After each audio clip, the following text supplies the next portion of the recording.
தமிழ் நண்பர்கள் அனைவருக்கும் வணக்கம். இது தமிழ் டோட்டோ டெக் சேனல். இந்த வீடியோவில் என்ன பார்க்க போகிறோன்னா 10th ரிசல்ட் வந்து இன்றைக்கி பப்ளிஷ் பண்ணியிருக்காங்க. அது எப்படி ஆன்லைனில் பார்க்குறதுனா இந்த வீடியோவில் பார்க்க போகிறோம்.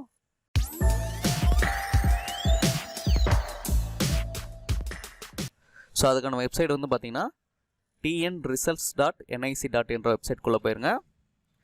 இந்த வெப்சைட்குள்ளே போனதும் மேலே SSLC மார்ச் 2020 ரிசல்ட்ஸ்னு இருக்கும். அதை கிளிக் பண்ணிக்கோங்க. அதை கிளிக் பண்ணதும் ஃபஸ்ட்டு உங்களுடைய ரெஜிஸ்ட்ரேஷன் நம்பரை வந்து என்டர் பண்ணிக்கோங்க. ஸோ ரெஜிஸ்ட்ரேஷன் நம்பர் என்டர் பண்ணிவிட்டு உங்களுடைய டேட் ஆஃப் பர்த்தை வந்து கொடுத்துக்கோங்க. டேட் ஆஃப் பர்த் என்டர் பண்ணிவிட்டு கெட் மார்க்ஸ்ன்றதை கிளிக் பண்ணிக்கோங்க. ஸோ ரிசல்ட் வந்து ஓப்பன் ஆயிரும். இதை நீங்கள் பார்த்துக்கலாம். இது பிரிண்ட் வேணாங்களா ரைட் கிளிக் பண்ணி பிரிண்ட்ன்ற ஆப்ஷனை கிளிக் பண்ணி பிரிண்ட் எடுத்திங்கனாக்கா பிரிண்ட் ஆயிரும். ஸோ அவ்வளோதான் ஃப்ரெண்ட்ஸ். இது வரைக்கும் இந்த வீடியோ உங்களுக்கு புரிஞ்சிருக்குன்னு நினைக்கிறேன். இந்த வீடியோ பிடிச்சிருந்தா லைக் பண்ணுங்கள், ஷேர் பண்ணுங்கள், மறக்காமல் சப்ஸ்கிரைப் பண்ணுங்கள். தேங்க்யூ.